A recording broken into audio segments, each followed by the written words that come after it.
घर की कलह और निमंत्रणों के अभाव से पंडित चिंतामणि जी के चित्त में वैराग्य उत्पन्न हुआ और उन्होंने संन्यास ले लिया। तो उनके परम मित्र पंडित मोटेराम शास्त्री जी ने उपदेश दिया, मित्र, हमारा अच्छे साधु महात्माओं से सत्संग रहा है। यह जब किसी भले मानस के द्वार पर जाते हैं तो गिड़गिड़ाकर हाथ नहीं फैलाते और झूठ मूठ आशीर्वाद भी नहीं देने लगते कि नारायण तुम्हारा चोला मस्त रखे, तुम सदा सुखी रहो। यह तो भिखारियों का दस्तूर है।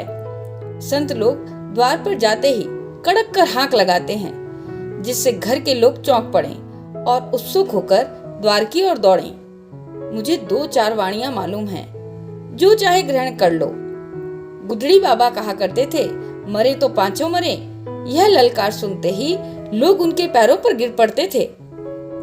सिद्ध बाबा की हाँक बहुत उत्तम थी, खाओ पियो चैन करो पहनो गहना, पर बाबा जी के सोटे से डरते रहना।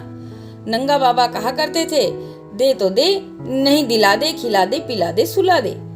यह समझ लो कि तुम्हारा आदर सत्कार बहुत कुछ तुम्हारी हाँक के ऊपर है।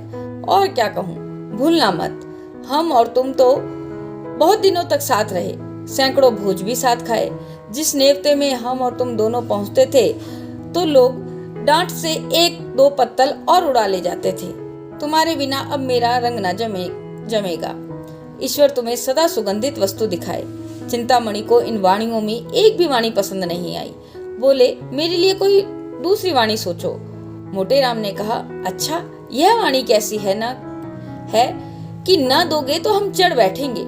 चिंतामणि ने कहा, हाँ, मुझे यह पसंद है। तुम्हारी आज्ञा हो तो इसमें काट छांट कर दूं। मोटेराम ने कहा, हाँ करो। चिंतामणि ने कहा, अच्छा, तो इसे इस भांति रखो, न देगा तो हम चढ़ बैठेंगे। मोटेराम उछल करके कूद पड़ा। नारायण जानता है यह वाणी अपने रंग में निराली है। भक्ति ने तुम्हारी बुद्धि को चमका दिया है। भला एक बार ललकार कर कहो तो देखिए कैसे कहते हो। चिंतामणि ने दोनों उंगलियों से कान बंद कर लिए और अपनी पूरी शक्ति से चिल्लाकर बोले, न देगा तो चढ़ बैठूंगा। यह नाद ऐसा आकाश भेदी था कि मोटेराम भी सहसा चौंक पड़े। चमगादड़ घबराकर वृक्षों से उड़ गए और कुत्ते भौंकने लगे। मोटेराम बोले, मित्र, तुम्हारी वाणी सुनकर मेरा तो कलेजा कांप उठा। ऐसी ललकार कहीं सुनने में न आई। तुम सिंह की भांति गरजते हो। वाणी तो निश्चित हो गई। अब कुछ दूसरी बातें बताता हूँ, कान देकर सुनो। साधुओं की भाषा हमारी बोलचाल से अलग होती है। हम किसी को आप कहते हैं, किसी को तुम। साधु लोग छोटे बड़े, अमीर गरीब, बूढ़े जवान सबको तू कहकर पुकारते हैं।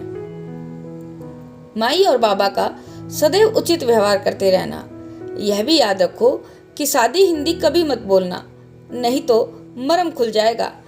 हिंदी टेढ़ी बोलना, यह कहना कि माई मुझको कुछ खिला दे, साधुजनों की भाषा में ठीक नहीं है। पक्का साधु इसी बात को यों कहेगा, माई मेरे को भोजन करा दे, तेरे को बड़ा धर्म होगा। चिंतामणि कहते हैं, मित्र, हम तेरे को कहाँ तक जस गावें, तेरे ने मेरे साथ बड़ा उपकार किया है। यों उपदेश देकर मोटेराम विदा हुए। चिंतामणि जी आगे बढ़े तो क्या देखते हैं, एक गांजे भांग की दुकान के सामने कई जटाधारी महात्मा बैठे हुए गांजे के दम लगा रहे हैं। चिंतामणि को देखकर एक महात्मा ने अपनी जयकार सुनाई, चल चल जल्दी लेके चल, नहीं तो अभी करता हूँ बेअकल। एक दूसरे साधु ने कड़क कर कहा, अरररराधम, आए पहुंचे हम, अब क्या है गम। अभी एक कड़ाका आकाश में गूंज ही रहा था कि तीसरे महात्मा ने गरज कर अपनी वाणी सुनाई, देश बंगला, जिसको देखा ना भाला, चटपट भर दे प्याला।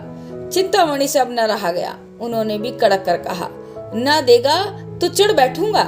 यह सुनते ही साधु जन ने चिंतामणि का सादर अभिवादन किया। तत्क्षण गांजे की चिलम भरी गई और उसे सुलगाने का भार पंडित जी पे पड़ा। बेचारे बड़े असमंजस में पड़े। सोचा अगर चिलम नहीं लेता तो अभी सारी कलई खुल जाएगी। विवश होकर चिलम ले ली, किंतु जिसने कभी गांजा ना पिया हो वह बहुत चेष्टा करने पर भी दम नहीं लगा सकता। उन्होंने आंखें बंद करके अपनी समझ में तो बड़े जोरों से दम लगाया। चिलम हाथ से भी छूटकर गिर पड़ी। आंखें निकल आईं, मुंह से फिचकुर निकल गया, मगर न तो मुंह से धुएं के बादल निकले, न चिलम ही सुलगी। उनका यह कच्चापन उन्हें साधु समाज से च्युत करने के लिए काफी था। 2-3 साधु झल्ला कर आगे बढ़े और बड़ी निर्दयता से उनका हाथ पकड़कर उठा दिया। एक महात्मा ने कहा, तेरे को धिक्कार है। दूसरे महात्मा ने कहा, तेरे को लाज नहीं आती, साधु बना है मूर्ख। पंडित जी लज्जित होकर समीप के एक हलवाई की दुकान के सामने जाकर के बैठे और साधु समाज ने खंजड़ी बजा बजा कर यह भजन गाना शुरू कर दिया। माया है संसार सवलिया, माया है संसार, धर्माधर्म सभी कुछ मिथ्या, यही ज्ञान व्यवहार, समलिया माया है संसार। गांजे भंग को वर्जित करते हैं, उन पर है धिक्कार, समलिया माया है संसार। तो दोस्तों, ये कहानी थी गुरु मंत्र, प्रेमचंद की लिखी कहानी गुरु मंत्र।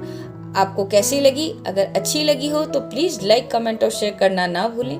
चैनल को भी सब्सक्राइब करना ना भूलें। आज के लिए धन्यवाद।